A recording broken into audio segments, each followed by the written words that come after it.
¿Qué tal amigos? Mi nombre es Ricardo Vázquez Kunz y este es su programa Pulso Parlamentario. Hoy día tenemos un gran programa y un gran invitado.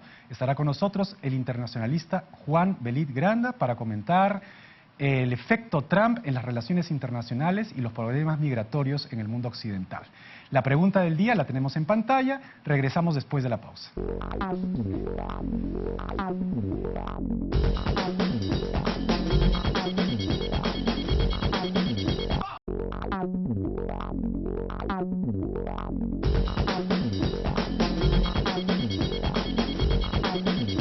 ¿Qué tal amigos? Volvemos con Pulso Parlamentario. Según lo ofrecido, está con nosotros el internacionalista Juan Belit Granda para analizar el efecto Donald Trump en el mundo. Vamos a ver una nota de contexto, los invitamos a verla.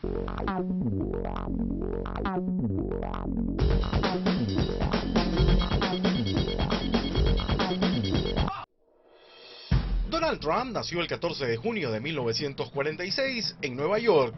Es de ascendencia alemana por parte de su padre y escocesa por parte de madre. Es hijo del famoso Fred Trump, uno de los hombres fuertes del negocio inmobiliario neoyorquino, fallecido a los 94 años. Su madre era una inmigrante que nació en el Reino Unido y que llegó a los Estados Unidos a los 18 años con solo $50 en el bolso. Donald Trump es el segundo de 5 hermanos. Estudió en la prestigiosa escuela Q Forest, pero a los 13 años lo expulsaron por mal comportamiento. Sus padres lo colocaron entonces en la Academia Militar de Nueva York. Trump cursó estudios en la Universidad Wharton de Pensilvania, donde en 1968 recibe el grado de bachiller en Economía y Antropología. Es autor de varios libros, algunos de ellos autobiográficos, con ventas por más de 3 millones de copias. Es creador de un imperio en bienes raíces en todo Estados Unidos, especialmente en Nueva York, a través del Empire State, el Trump Tower, el Trump Plaza, entre otros. Es propietario además de la cadena de hoteles más grande del mundo. Ha participado en no pocos programas de televisión y reality shows. Es dueño de frases como: los negros y los hispanos son los que cometen todos los crímenes violentos en Estados Unidos. En el 2015, durante su lanzamiento oficial por el Partido Republicano a la presidencia de Estados Unidos, tildó a los inmigrantes mexicanos como violadores y narcotraficantes.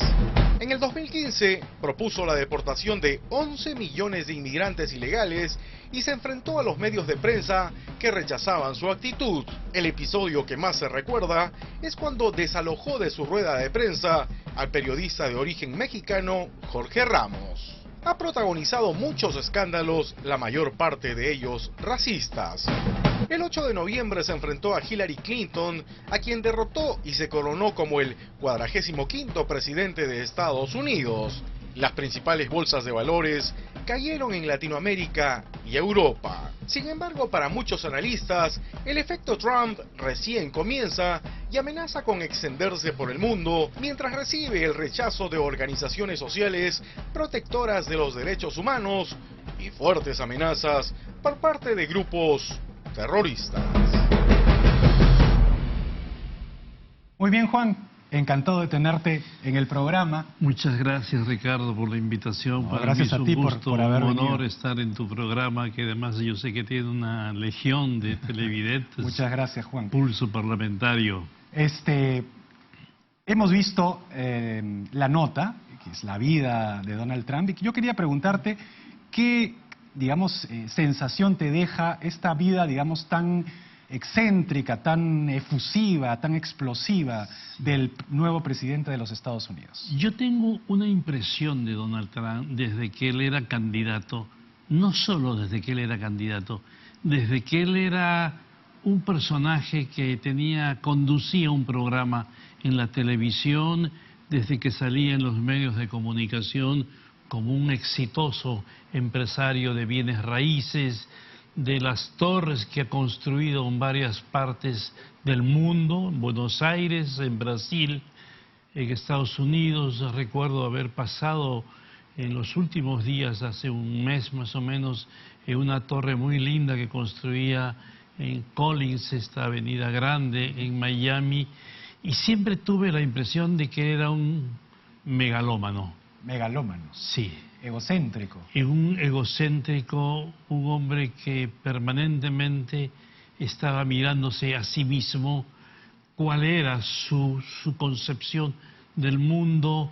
Le encanta poner sus iniciales, llevar símbolos que tengan su figura, es decir, yo no sé si tiene él algún problema de infancia, no sé si tiene algún problema de su juventud que haya sido postergado o que haya sido excesivamente adulado por su contexto.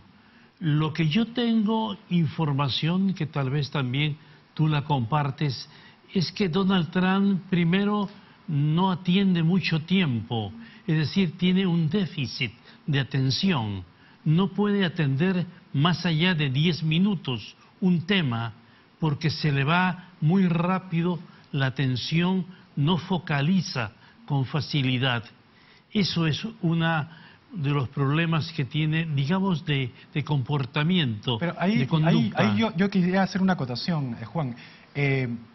Winston Churchill creo que era el que decía que un problema no tenía, digamos, que durar más de 10 minutos en, digamos, ser sometido al escrutinio de un líder, porque más allá de eso, digamos, decía Churchill, quiere decir que el líder no sirve, y menos tampoco. Entonces que en 10 minutos uno podía, digamos, captar la esencia de un problema y darle una solución. Sí, bueno, esa es una frase de Churchill. Así es, efectivamente. Yo no sé... Que ha sido un gran líder, ¿no? Un gran líder que político. ha sido un gran líder, que tenía también déficit de atención. Seguramente. Ciertamente, Churchill, su comportamiento de vida diaria y cotidiana no era normal. Creo que lo que no es óbice entonces para liderar un gran país. Por supuesto.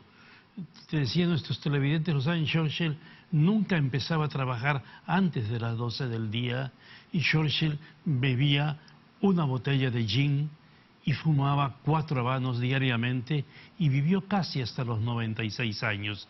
Pero esta es una figura excepcional, Winston Churchill, que tal vez sería un tema para tratarlo en otro momento, pero yo creo que los grandes líderes, que son los que plasmaron su presencia y dejaron su huella en la Segunda Guerra Mundial, sean de donde sea un hombre como Adolfo Hitler, o sea un hombre como Joseph Stalin, sea un hombre como Franklin Delano Roosevelt, o sea como Charles de Gaulle, o sea como Winston Churchill, cada uno de ellos tenía una personalidad muy fuerte, muy impositiva, pero muy clara, con una gran racionalidad.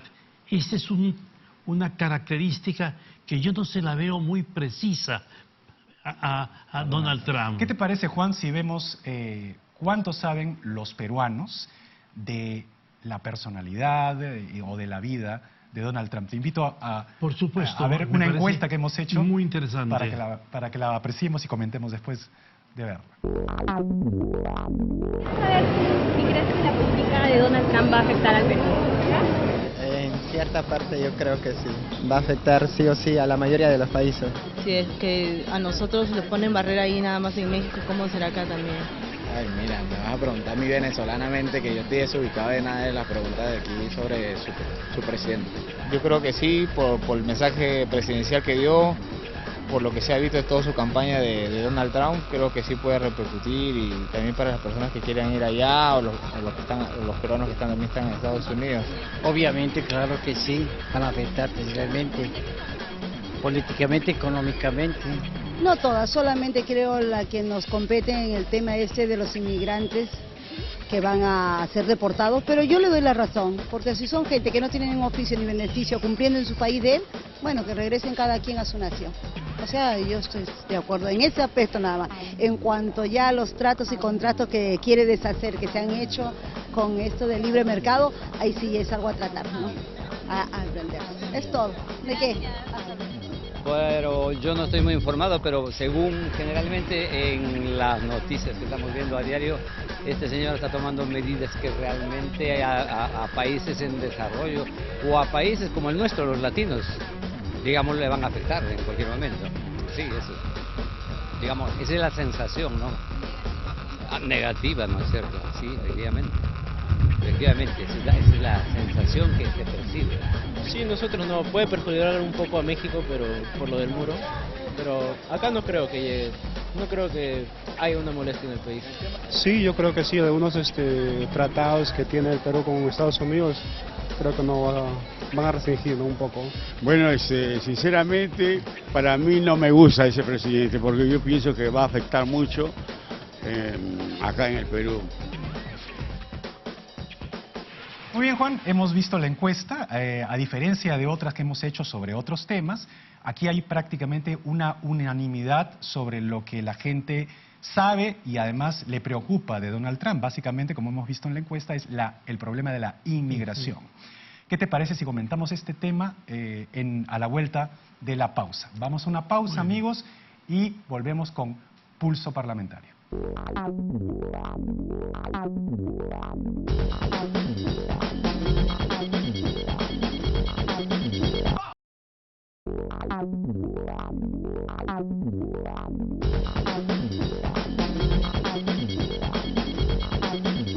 Amigos, volvemos con Pulso Parlamentario. Estamos con el internacionalista Juan Belit Granda conversando sobre el efecto Trump en el mundo. Juan, acabamos de ver la encuesta, el interés que tienen los peruanos básicamente sobre el caso de Donald Trump como presidente de los Estados Unidos es el tema migratorio. ¿Qué reflexión tienes tú sobre ese tema? Bueno, primero que me parece que el hecho de que los peruanos estemos especialmente interesados en las leyes migratorias es natural porque hay una gran cantidad de peruanos, casi cerca de 1 millón de peruanos en Estados Unidos, aunque ha bajado sensiblemente en los últimos 8 a 9 meses la cantidad de peruanos que viajaban a Estados Unidos, y los que estaban en Estados Unidos se han desplazado de regreso al Perú. Pero es natural porque casi la mayor parte de las familias peruanas tienen algún pariente en los Estados Unidos y por lo tanto van a sentirse afectados. Eso es lo que yo quería, digamos, remarcar, ¿no? Esa afectación la sienten ¿quiénes? ¿Los migrantes legales o los ilegales? Porque aquí, tal como yo veo la situación, ¿no es cierto? Lo que Donald Trump está tratando, digamos, de contener es la inmigración ilegal. Así es. Cosa que es absolutamente natural en cualquier estado del mundo. Así es. La migración legal no se ha tocado. Entonces yo creo que, digamos, en los comentarios que se hacen en diferentes, foros, no se hace la precisión entre migración legal y migración ilegal. Se mezcla todo en un mismo saco. Entonces, evidentemente, Donald Trump parece que está cerrando las puertas a cualquier inmigración. Así es. Yo lo que creo es que el gobierno americano tiene que esclarecer los alcances de la norma. Donald Trump firmó una de sus primeras ejecutorias sobre leyes, fue las normas sobre migración, donde se prohibía el ingreso de naturales de 7 países, donde estaba Siria, Irán, Irak, Líbano, Libia, etcétera.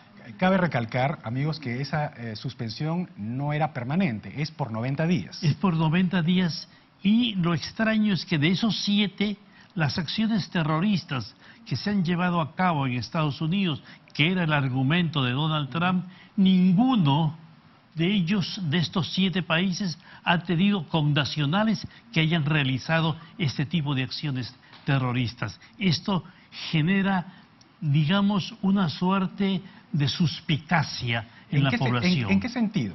¿Cuál es la suspicacia? ¿Cuál es? En el sentido de que Donald Trump lo que tiene es un espíritu anti-musulmán.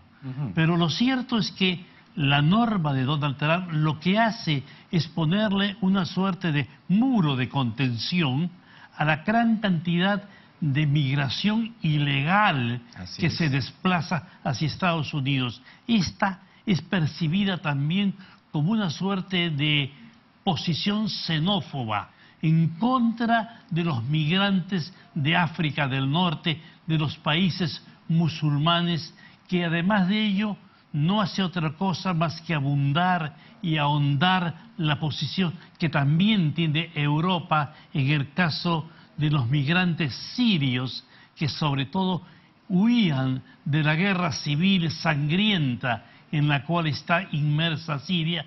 Y a esto habría que añadir que la ola xenófoba también parece que ha tocado nuestra región, porque el día de ayer el señor Mauricio Macri, presidente de la Argentina, ha sacado una norma en la cual endurece la posición de las leyes migratorias sobre los ilegales que hay en el país porteño. Especialmente lo han sentido como afectados principalmente los bolivianos, ya que en la Argentina hay cerca de 1.200.000 bolivianos y solo están formalmente el 25%. Entonces, mi pregunta es, ¿por qué xenófoba? Porque, digamos, como hemos conversado antes, los países tienen todo el derecho a exigir, ¿no es cierto?, y que a protegerse. Primero a protegerse, ¿no es cierto?,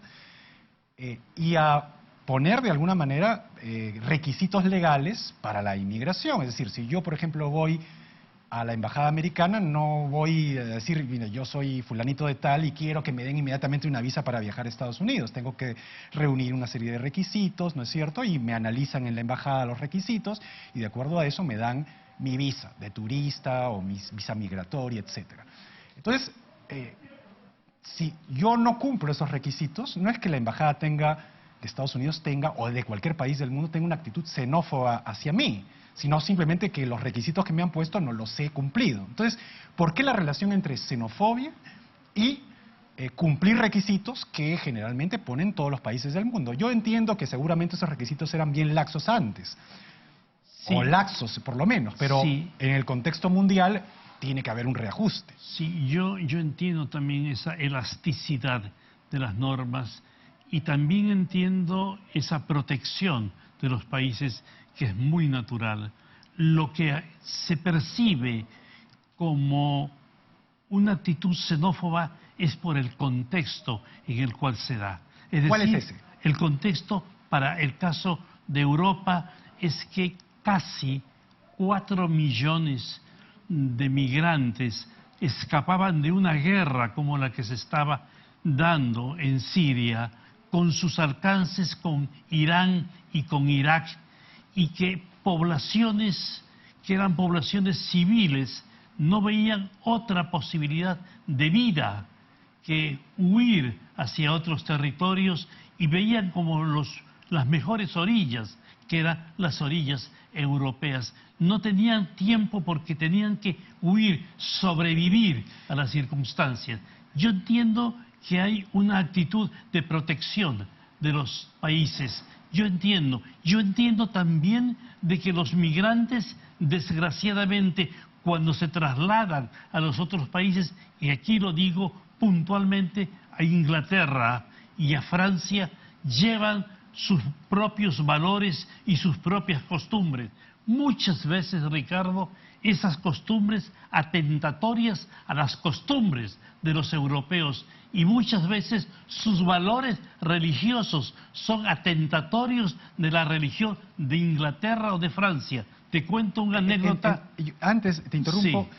Entonces, y encantado de escuchar tu anécdota después de la pregunta que te voy a hacer. La pregunta es si tanto Europa como Estados Unidos tienen la obligación de, digamos, en el contexto que tú me estás revelando, recibir a 1 millón o 2 millones de refugiados de una guerra pues civil. Es decir, entiendo yo que hay razones humanitarias, pero que no es, te pregunto, ¿están en la obligación de recibirlos? Para que no digan que hay una xenofobia, porque esa parece ser el punto en cuestión. Te termino de contar la anécdota, porque la anécdota un poco te va a dar la otra posición. Es decir, la posición de los países. Te va a dar una posición que el término xenofobia puede parecer altamente despectivo y peyorativo, pero tiene también su contenido. Y ¿cuál es? Su lógico contenido ideológico, es decir, preservar sus propias costumbres y preservar sus propios valores. Gran cantidad de los musulmanes que viajan o que van a Europa, especialmente a Inglaterra y a Francia, toman barrios. En esos barrios no puede ingresar la policía, porque ellos tienen sus propias normas con las cuales ejercen el derecho de castigar, el derecho de utilizar una ropa que ellos se adecúan a sus intereses religiosos, al extremo de que han solicitado, especialmente en Francia, lo sé por razones hasta familiares, de que han pedido que en las escuelas saquen las imágenes religiosas, saquen a Cristo, saquen a la Virgen María, saquen a los santos franceses, a los héroes franceses, saquen a una figura como de Gaulle, saquen a los santos, y ellos dicen, nuestros hijos se impresionan y por lo tanto crea un impacto que va a afectarles el desarrollo de su psicología al ver un cadáver crucificado. Ahí yo quiero hacerte una pregunta. ¿Y no te parece, digamos, que esa situación que tú me estás contando da pie precisamente para que, digamos, no se forme un Estado dentro de otro Estado, una cultura que atenta contra los valores, digamos, de toda la comunidad de un país, independientemente de que nosotros, digamos, ponderemos una u otra cultura? Me parece que cada Estado tiene todo el derecho a preservar principios fundamentales. Por supuesto, además sus valores. Por ejemplo, yo estaba viendo el otro día un reportaje de la televisión alemana en la que, precisamente, por la razón que estamos discutiendo acá sobre la xenofobia, el reportaje tenía el objeto, tal vez, de demostrar que eso no existía. Es decir, que en las escuelas alemanas los inmigrantes, que además habían nacido en Alemania ya, pero evidentemente de padres inmigrantes, estaban integrados a la cultura alemana, y fue un chasco terrible porque a los muchachos de 16 o 17 años les preguntaban, por ejemplo, sobre lo que generalmente es una norma en los países musulmanes, que los padres le imponen un esposo o una esposa a sus hijos. Y estos hijos de inmigrantes, ya alemanes, nacidos en Alemania, decían que era perfectamente normal y que ellos lo veían con buenos ojos y así lo iban a hacer con sus hijos. Entonces, la cara de los entrevistadores era realmente de pasmo, porque decían, bueno, estos chicos han vivido aquí 16 años, se han formado, han nacido en nuestra cultura, en nuestros valores, y sin embargo, a la hora, digamos, de preguntarle por esos valores, los rechazan totalmente y asumen los de sus padres. Entonces, ese es un problema bien grave en Occidente. Por supuesto, muy grave, y un problema muy complejo, porque estos migrantes están en Occidente, pero no son de Occidente. Así es. Su visión de mundo es una visión oriental. No le da es una visión diferente. ¿No le da eso pie precisamente a el endurecimiento de las medidas migratorias como un paso? Porque tú dices que es un tema muy complejo. Sí, digamos, por eso digo. En el caso, digamos, uno de las aristas es el problema migratorio. Sí, el problema, lo que se dice es que para el caso de Europa, el problema profundo que se ha planteado en la Unión Europea y en el Parlamento de la Unión Europea es cómo Europa nunca tuvo una fórmula de solución a este problema. En ningún momento, y esto eran simplemente panaceas, eran soluciones momentáneas. Vamos a poner en algunas zonas carpas para poner ahí a los migrantes. ¿Por qué no tuvieron ellos un programa para solucionar este tipo de problema que se les planteaba? Yo entiendo que el problema es complejo, porque nosotros podemos tener un problema en el Perú con los señores que han sido afectados por el huaico y que todos lo sentimos y que todos nos sentimos solidarios con ellos y les podemos poner entonces carpas y les podemos llevar agua, alimentos y posteriormente electricidad, etcétera. Pero llevárselo a 4 millones de personas es descomunalmente grande. Yo no sé si tú has visto algunas filmaciones o si has visto algunas fotografías de los migrantes bajando de los barcos. Sí. Es una cosa descomunal. Es decir, bajan 800.000 migrantes. El asunto, Juan, es cómo, digamos, bajan 800.000 migrantes de los barcos a puertos, digamos, europeos. Que no están preparados para eso, además. Porque además eso significa pues que hay un problema en las leyes migratorias. Exactamente. Entonces, mi pregunta va a esto. Uno podría decir, bueno, el problema es complejo. Entonces, los migrantes que ya están adentro, ¿no es cierto?, tanto en Estados Unidos como básicamente en el caso europeo, veamos cómo lo manejamos. Por lo visto, no se han integrado muy bien, por lo que las anécdotas que ambos estamos revelando y comentando. Pero está bien, veamos cómo solucionamos ese tema, pero no le agreguemos más problemas a los que ya tenemos. Es decir, y eso significa poner un dique a la inmigración. Entonces, vuelvo a mi pregunta. ¿Qué tiene que ver eso básicamente con la xenofobia? Es un problema prácticamente ya de supervivencia tanto del Estado, de los estados europeos o de los estados, digamos, occidentales, como de la cultura occidental.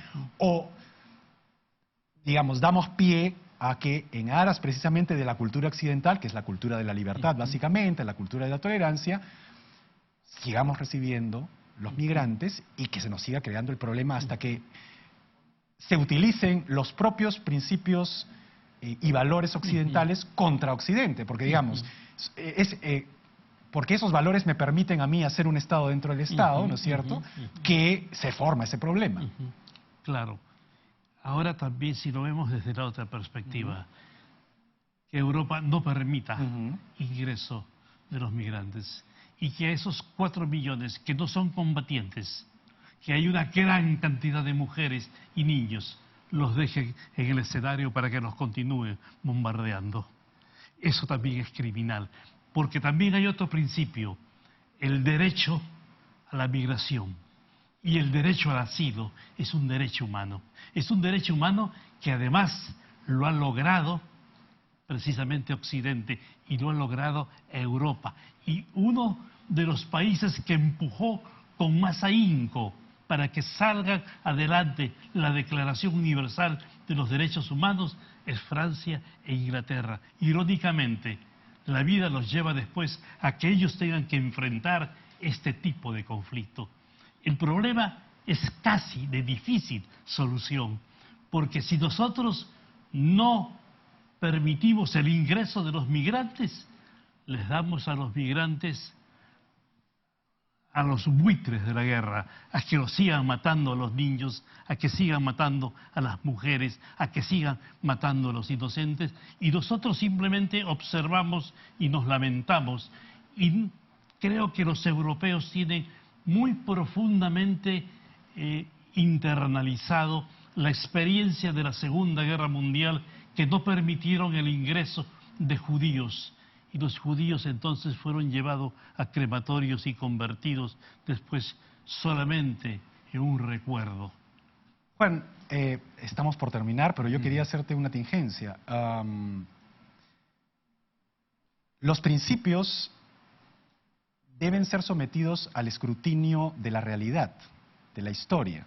Evidentemente, cuando vemos que determinados principios que tenemos muy arraigados no funcionan, hay que revisarlos. Eso me decía un historiador que el otro día fue panelista de un libro acá, es decir, la democracia, la república, a principios del siglo XIX, era un horizonte que, digamos, nuevo, pero que se consideraba que se sometía a escrutinio, a ver cómo va a funcionar. Aquí parece que ya esos principios occidentales como que fueran eternos, como que fueran inamovibles, pero evidentemente la realidad hace que los principios sean sometidos a escrutinio. Así es. Yo creo que de alguna manera esos principios están siendo sometidos al poder de la realidad. Así es. Pero además de eso, Ricardo, hay que entender que esos principios y esos valores deben ir avanzando. Es decir, dar un paso hacia atrás, retroceder, es retroceder históricamente. Podemos entonces entrar en una suerte de contradicción. En el momento en el cual los materiales fósiles están siendo puestos de lado y la electricidad está reemplazando al petróleo y a la gasolina, nosotros empezamos a retroceder con los derechos humanos.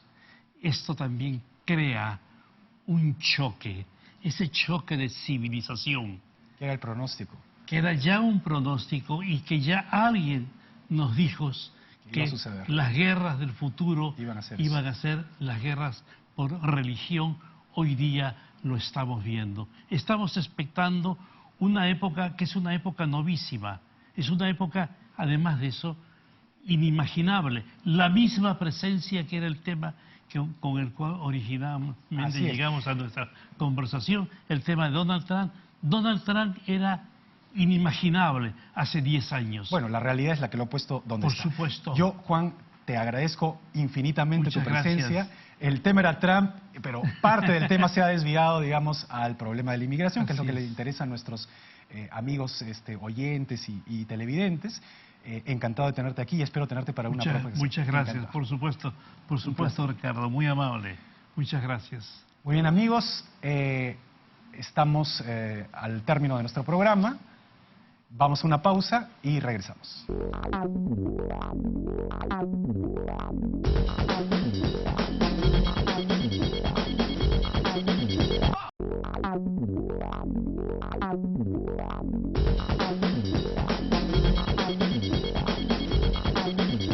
Amigos, no hay tiempo para más. La respuesta a la pregunta del día está en sus pantallas. Conmigo será hasta la siguiente emisión.